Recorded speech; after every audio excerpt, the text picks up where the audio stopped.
The following presentation is from PBS Home Video.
American Masters is made possible by a major grant from the National Endowment for the Arts, the Corporation for Public Broadcasting, and by the financial support of viewers like you.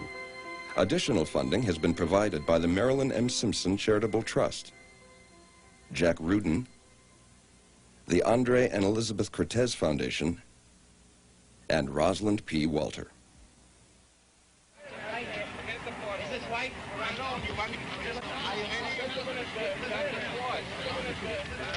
Freut es Sie hier in Amerika wieder zu sein. Wenn ich Sie sehe, sicher. He loved Jewish jokes. I have told him many, and I wish that I could just.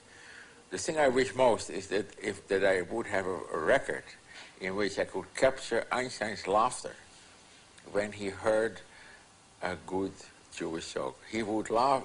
His laughter sounded something like the bark of a contented seal, you know. I mean, it was a very strange sound.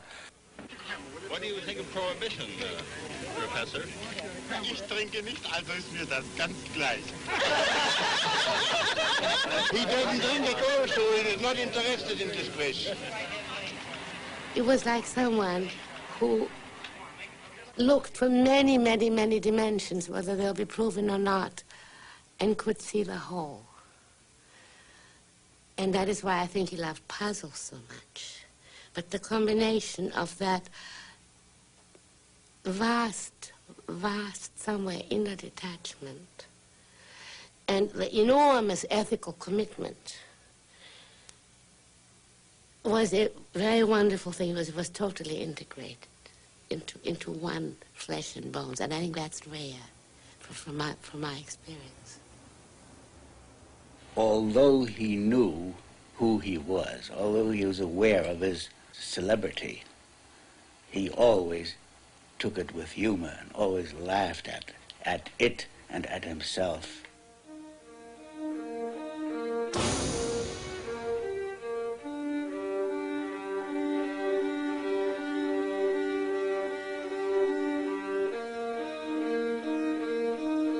When Einstein arrived in America in the early 1930s, he was already a mythic figure.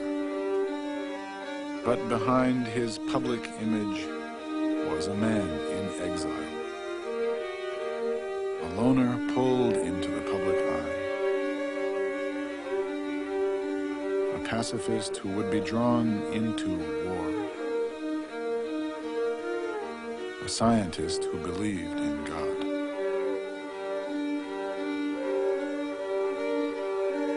He simplified his life to focus on his work. Socks were unnecessary. A leather jacket would never need replacing. An egg could be boiled in soup water to save time cleaning a pot. Aside from his work, his pleasures were few, sailing and his violin. He worked more like an artist than a scientist, arriving at a theory not so much by experimental deduction, but confidently by intuition. The significance of Einstein's work is that it was really fundamental to an understanding of the nature of the universe, the nature of the world in which we live, and that it was characterized by an astonishing amount of originality. New ideas are what are important about Einstein's theories. Not to be cowed by authority, not to be awed by what the ancestors said. It is, in other words, it is an attitude where you take a fresh look at any question that comes your way. And in that regard, Einstein was among the greatest men of science of all time, one may say, in finding where the question is. When he was 15 years old, he had asked himself, what would the world look like if I were speeding along on a motorcycle at the speed of light? What would I see?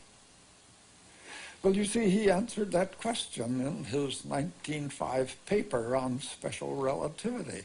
And presumably, from the time he was 15 until 25 or 26, 1905, he kept thinking about that question.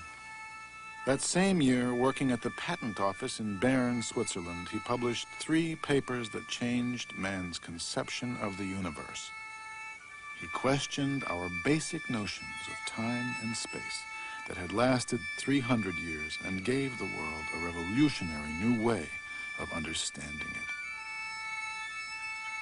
His still unproven theory of relativity shocked the world with new images. A time traveler straddling a light beam, a falling elevator in outer space, a yardstick that would expand and contract depending on its velocity. It would be 15 years before science would be able to verify his audacious vision. He waited confidently, calling the effort to provide proof the detail work.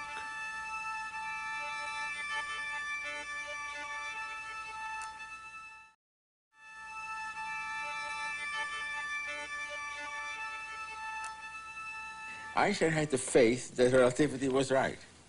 Now, why do you have such a faith? Because it is simple, it is beautiful, and those are the criteria that were more important to him, as in fact to, I think, most scientists. More important than any other criteria one can think of.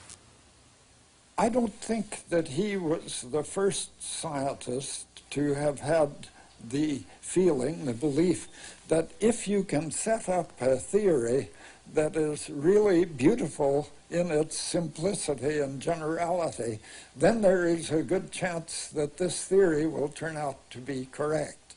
This, I think, was a guiding principle for Einstein, that there is sense and beauty in the physical world. One of his most important characteristics is that he was unafraid of time. you work on a movie, I work on a physics problem, and when you've been busy for a year and you have not gotten anywhere, you say, well, you know, maybe that was not such a hard idea. Not Einstein. If he had an idea, that was the way he would be, that was the way he would follow, and he couldn't care how long it took. Albert Einstein was born March 14th, 1879, in Ulm, a small town in southern Germany, to assimilated Jewish parents. Later, he and his sister Maya were raised in Munich. From a young age, Einstein was a rebellious and independent thinker. He instinctively hated the regimentation of the German school system, calling the schools barracks and the teachers lieutenants. At home, he was stimulated more by a free exchange of ideas. His independent readings were not only in science, including his holy geometry book, but philosophy as well. Before he was of conscription age, finding the military posturing of the Germans ridiculous, he obtained a paper for 3 marks that rescinded his German citizenship. At 17 years of age, he was stateless, a young man without a country. He completed his secondary education in Switzerland, where he met his first wife, fellow physics student Mileva Maric. They had 2 sons. Although their marriage would not survive, it was not due to the difference in their religions. For most of Einstein's life, he was a cultural rather than a practicing Jew. When he was a boy of 6 or 7, there was one year that he was very religious. He followed all the Jewish rites and precepts. And as he told a friend, he would compose songs in honor of God, which he would sing to himself on his way to school. That vanished after about 1 year. But what did continue in Einstein was a feeling for the ethical codes by which man should live, a striving for peaceful coexistence. He developed an indifference for material things, calling each possession a stone tied round his neck. He wrote, "The commonplace goals of human endeavor, possessions, outward success, and luxury have always seemed to me despicable." In science, he found an escape from what he considered the dreariness of daily existence and a connection with a larger universe. Napoleon and other great men of his type, they were makers of empire. But there is an order of men who get beyond that. They are not makers of empire, but they are makers of universe. When they have made those universes, their hands are unstained by the blood of any human being on earth. Ptolemy made a universe which lasted 1400 years. Newton also made a universe which has lasted 300 years. Einstein has made a universe, and I can't tell you how long that will last.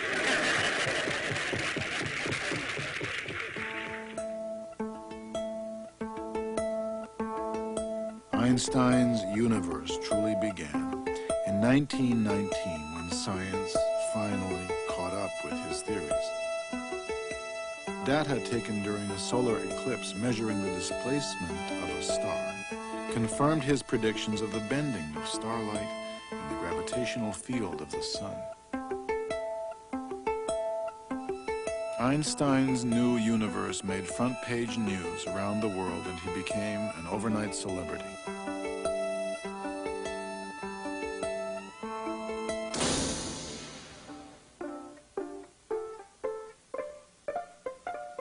Two years later, while traveling to Japan, Einstein learned that he had been awarded the Nobel Prize in physics. Not for his now famous theory of relativity, but for other work in physics, especially his equation for the photoelectric effect. His theory of relativity was still controversial in the scientific community. And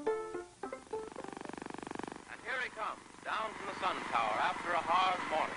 Einstein's face was recognized now All over the world, everything he did or said became front-page news. It was very skillful. You had to build up the outside and then put in the inside and then more outside and inside. It is a great piece of engineering to put that up. This 100-inch reflector was completed about... Fame gave Einstein a new and powerful political platform. But his personal life had been in crisis.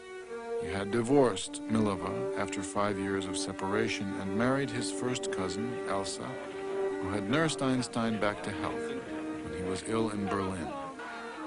Now she cared for Einstein as they traveled around the world. He used the occasions intended to honor him to voice his distrust of militarism, his desire for an international dialogue among scientists, and the need for an international organization of nations.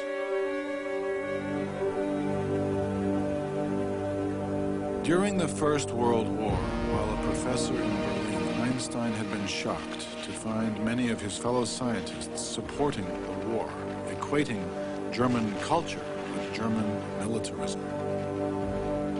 The first time that Einstein made any political public statement was during the First World War, when a very small number of people made a proposal for all intellectuals in Europe to band together to help keep alive Europe's culture. In the course of time, he became what you may call a pacifist. For example, he was a great admirer of Gandhi's ideas of passive resistance. He was very much in favor of people not joining armies of whatever nation. The nature of his pacifism is perhaps best stated in the word supranationalism. With Mahatma Gandhi, he signed a manifesto against obligatory military service, suggesting that if only 2% of the population of each country refused induction, there could be no armies.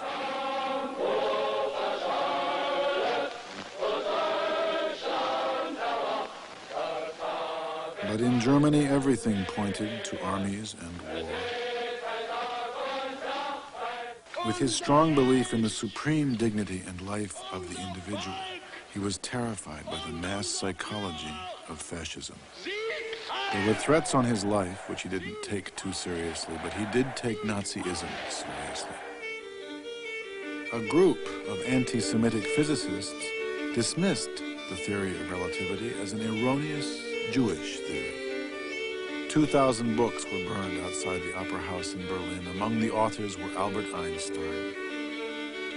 He was no longer the illustrious German genius, but a communist, an anti-German, a Jew.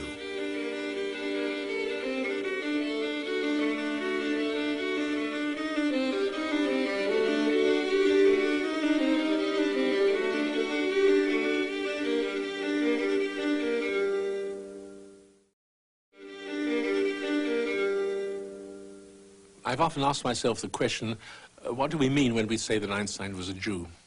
Well, first of all, there is his own self-affirmation. He felt himself to be a Jew.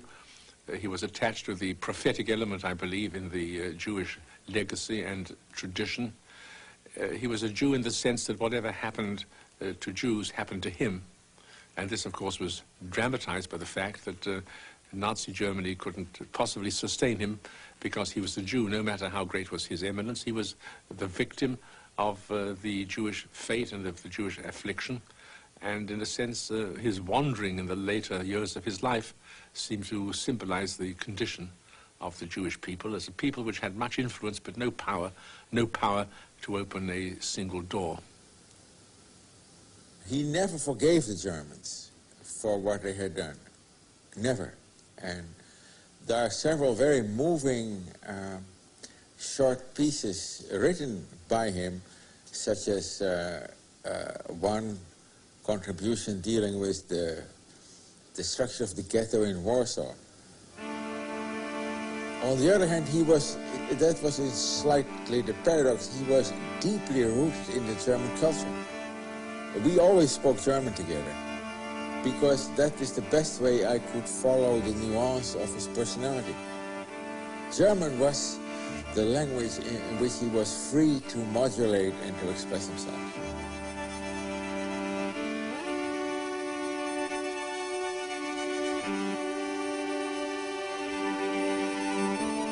In 1929, in Kaputh, outside of Berlin, Einstein and Elsa built a summer residence which he called his hut.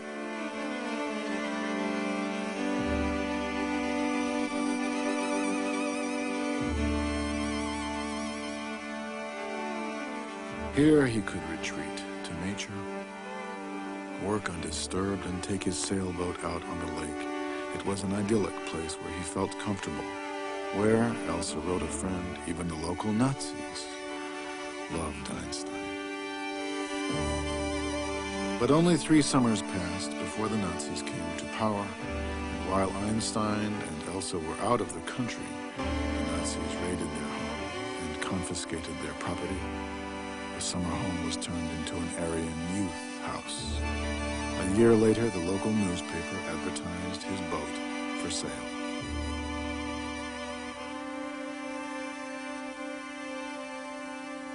Einstein was never to return to Germany again.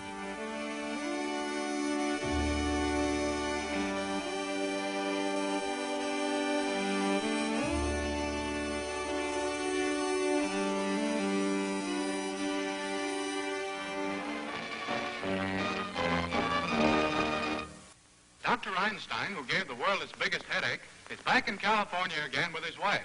They've been fogbound all night in San Pedro Harbor. The professor had a theory as to how they could land, but before he and the captain could figure it out, the fog had all gone away. Now he's going to the Institute of Technology in Pasadena to work with other distinguished scientists. There his theory will be thoroughly discussed and analyzed, and if it is what he says it is, why then everything will be all right, won't it? Of course, it might be possible that he's come here to find out what it's all about. America held out the hope for freedom to Einstein and others escaping Hitler's persecution. On first impression, Einstein felt that Americans were optimistic and forward-looking, free from the rigidity of European society. While giving lectures across the country and considering a position at Caltech, Einstein discovered his first real taste of America.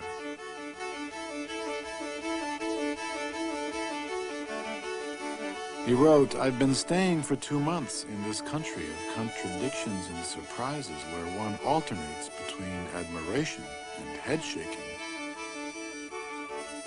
The Hopi Indians gave Einstein the name the Great Relative. He was wooed by Hollywood and befriended by Charlie Chaplin, and good-naturedly accepted the publicity and fanfare that would accompany his presence everywhere. Chaplin took Einstein to a premiere of his film City Lights. When the crowds surrounded their limousine, Einstein asked, "What does it mean?" Chaplin replied, "Nothing." Einstein's first trip to the United States 2 years earlier was prompted at the request of the Zionist leader Chaim Weizmann for the purpose of raising funds for the planned Hebrew University in Jerusalem.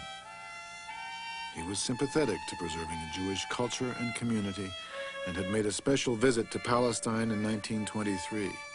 He was drawn to the spirit of the young Zionists, but never chose to live there. His path would lead to America. The question why he chose America as his final destination may even have a rather prosaic answer. Where could he go to? It may be the circumstance that just at that time, a man in New Jersey called Bamberger established an institute for advanced studies in which the members would really have no duties incumbent upon them. I know because I've had that distinction. You don't have to do anything if you don't want to.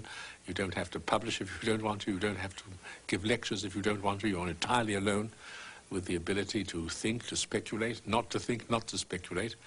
And I think this appealed to his libertarian feeling that he didn't want to be enclosed. At the Institute, working with 2 assistants, Einstein continued his grand search for a single theory that would encompass all of nature. A grand scheme that would unify both the large forces of the planets and the small forces of the atom. He worked very intensely with 1 or 2 or 3 people at most, and had very little contact on a day-to-day basis with the other younger members of the Institute. He liked to talk about his work, his ideas, and see how another person would react. The general method, which we wanted to follow, usually was suggested by Einstein. The detailed procedures which we used, well, were sometimes proposed by Einstein and sometimes by Peter Bergman or myself. There were innumerable jokes and misunderstandings about Bergman and Bargman. But it is very important to stress that we worked not on a basis of master and disciples, but whatever we had to say would be taken very seriously and discussed just as thoroughly as if it was Einstein's idea. What he liked was a resonance. Einstein had little contact with the younger physicists at the Institute who were caught up in the exciting new field of quantum mechanics. With quantum's main proponent, Niels Bohr, Einstein had a 20-year argument. He stubbornly held to his own beliefs. He had a certain type of arrogance. He had a certain belief that, not that he said it in those words, but that is the way I read him personally, that he had a sort of special pipeline to God, you know. He would always say that God doesn't play dice, to which Niels Bohr would reply, but how do you know what God's doing? You know. He had these images of that somewhere that his notion of simplicity was the one that was going to prevail.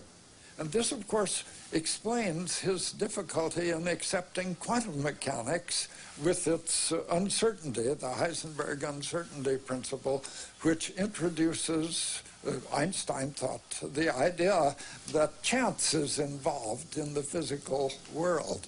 In fact, in his first part of his life, that when he did his real important work, his notions of simplicity were the guide to the 20th century insofar as science is concerned. Later on, I think he was just, you know, he was completely off base. I mean, if Einstein had stopped doing physics in the year 1925 and had gone fishing, he would be just as beloved, just as great, and it would not have made a damn bit of difference.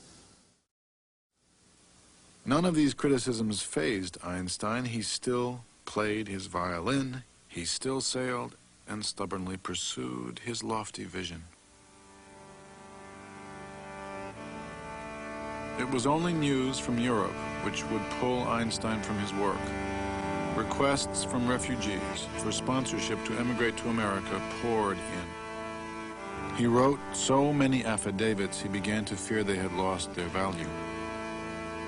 Elsa remarked that though her husband seemed invulnerable, he was actually much more vulnerable than any other man she knew.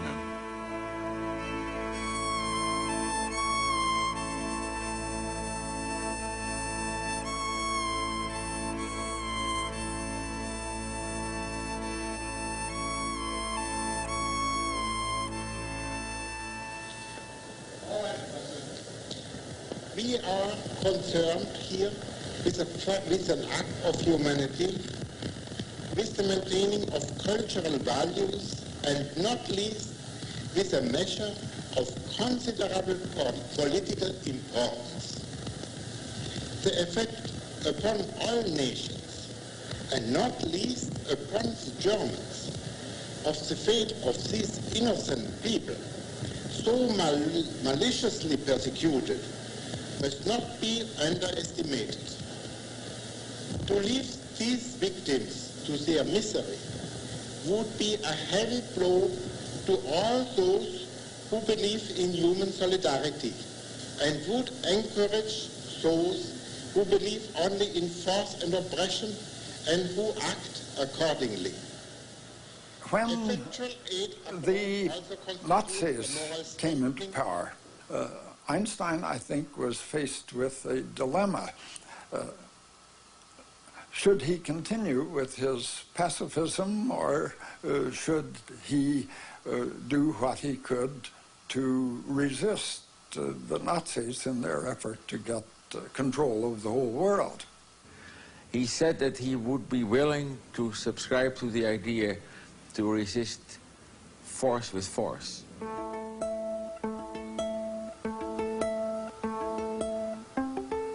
Because he said otherwise it's like trying to cure a sick tribe of people. You try to cure them in a way that is too slow, that by the time you cure them by pacifist way, they're all dead. That's not very efficient.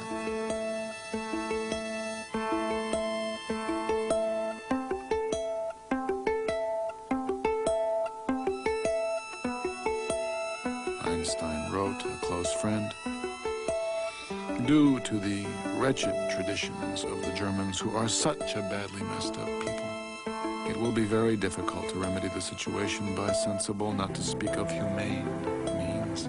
I keep hoping that at the end of the war, with God's benevolent help, they will largely kill each other off. Many absolute pacifists felt betrayed by Einstein's militant pacifism.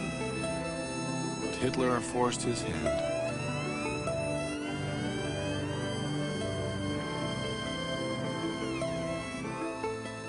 In 1939, news came to Einstein that German physicists had succeeded in producing nuclear fission. The uranium atom could now be split.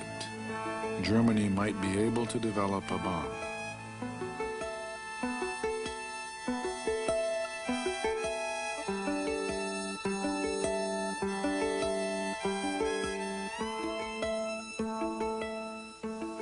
We were very worried that the Germans will develop atomic weapons.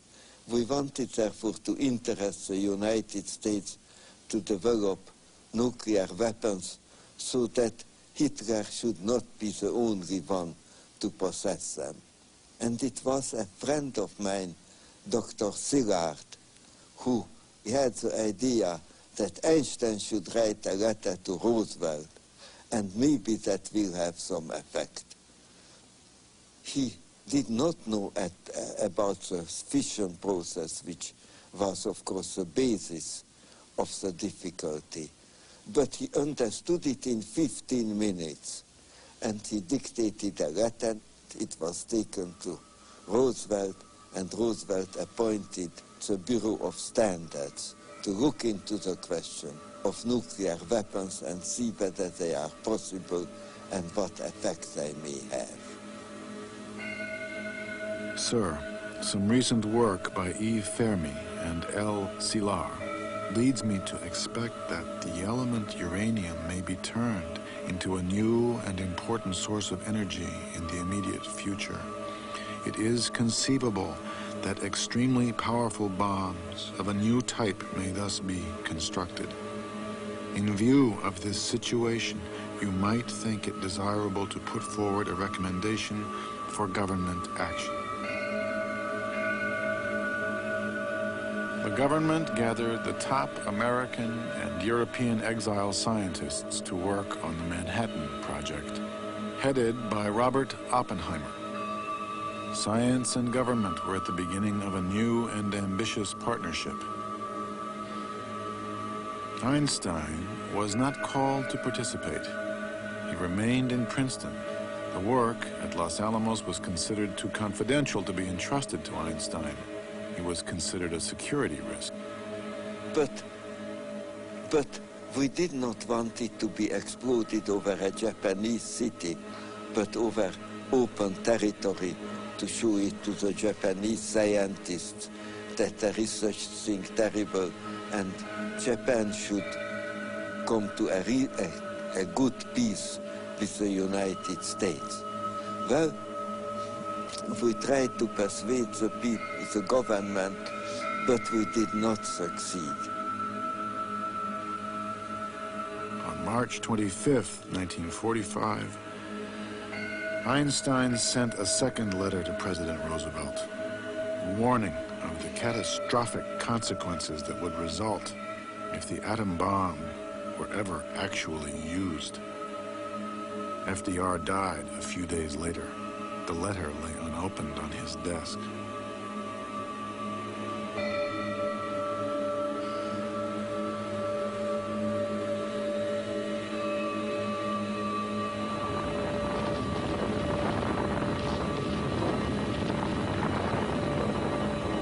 August 6th, 1945, the bomb was dropped on Hiroshima. 3 days later, another bomb was dropped on Nagasaki. Captain Behan, what was your most outstanding experience on this historic flight? I suppose it was when the clouds opened up over the target at Nagasaki. The target was there pretty as a picture. I made the run, let the bomb go. That was my greatest thrill.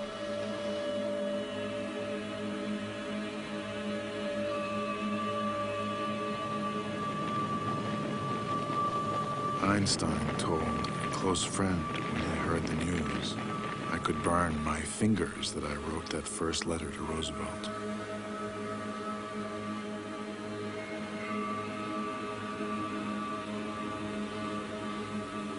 The ancient Chinese were right.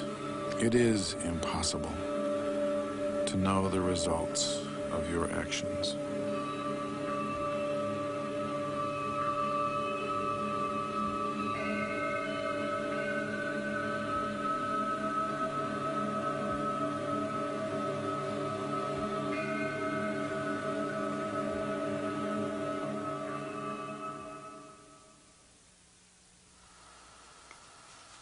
In this photograph, it's in front of 112 Mercer Street in Princeton, which was an old white house, which was just absolutely beautiful. It's a real, I don't know what's happened to it today. I hope that somebody would preserve that as a shrine. But although in his will it states that that shouldn't happen. Well, houses have spirits. I mean, there was something about that house. That old American shingle house with the low, low ceilings and everything a little bit lopsided. And that old, great, big German furniture. And there was this simplicity, a stillness in that house, this sweetness, that it was created so much by the women of the house to me. Since Elsa's death in 1936, Einstein had been living with his stepdaughter, Margot, his secretary of 20 years, Helen Dukas, and his sister, Maya. After the war, Maya fell ill and was bedridden. Einstein read to her each night from their favorite writers, Tolstoy and Goethe. There's a word in German which is Wirklichkeit. It's a combination of fact and truth. And that genuine feeling and that sweetness and that quiet, Wirklichkeit, was in that house. Wirklichkeit.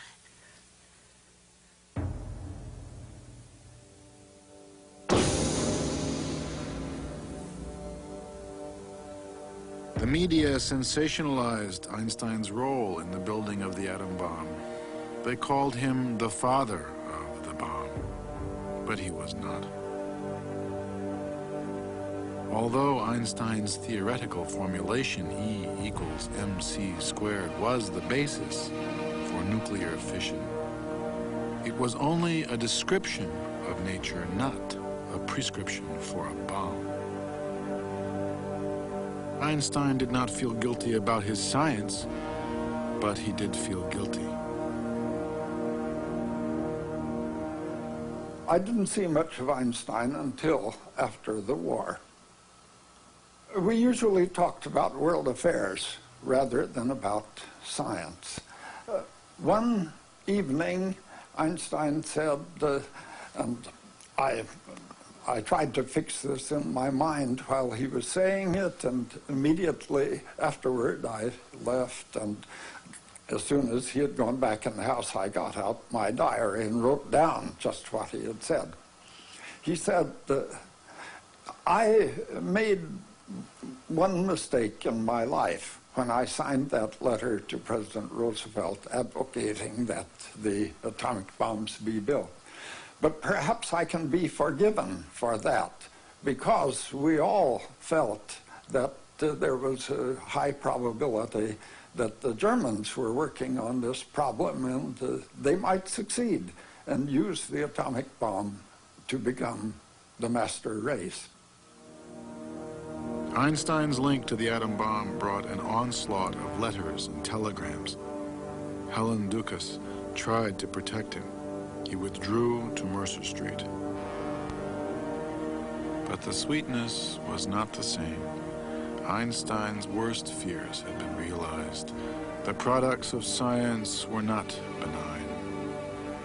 Man could now destroy the world.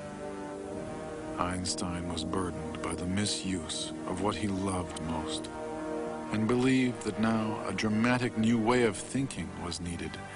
He felt a profound moral obligation to act.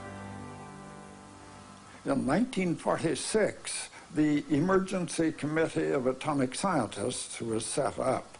This committee collected several $100,000 from donors. It produced a film about the atomic bomb and the nature of nuclear war, advocating what Einstein was advocating at that time, that the time had come to give up the idea of settling disputes between the major powers by resorting to war, that the weapons finally had become too destructive to make it rational to follow this old pattern of going to war.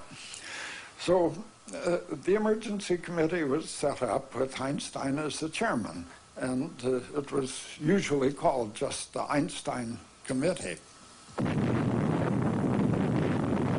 Einstein and other scientists wanted to moderate the partnership between science and government, feeling that it dangerously placed technology and its power in the wrong hands. We scientists who released this immense power have overwhelming responsibility in this world life and death struggle to harness atom. We ask your help in this fateful moment. That film might have had some pertinence if hydrogen bombs hadn't been developed in the period around 1950. Well, of course, the hydrogen bombs just emphasize the fact that nuclear war between the nuclear powers would just be pure insanity. The overkill capabilities are so great and cheap. The cheapest way to kill people is to use nuclear weapons. They're really remarkably cheap. Stattdessen ist sie grenzenloser Plunder und macht den großen Ursprung keine Ehre. It is no honor to the origin, this great technology. Es muss der Besen wieder sein gewesen und wie der Geist die Technik überwinden. Spirit must again conquer technology, overcome technology.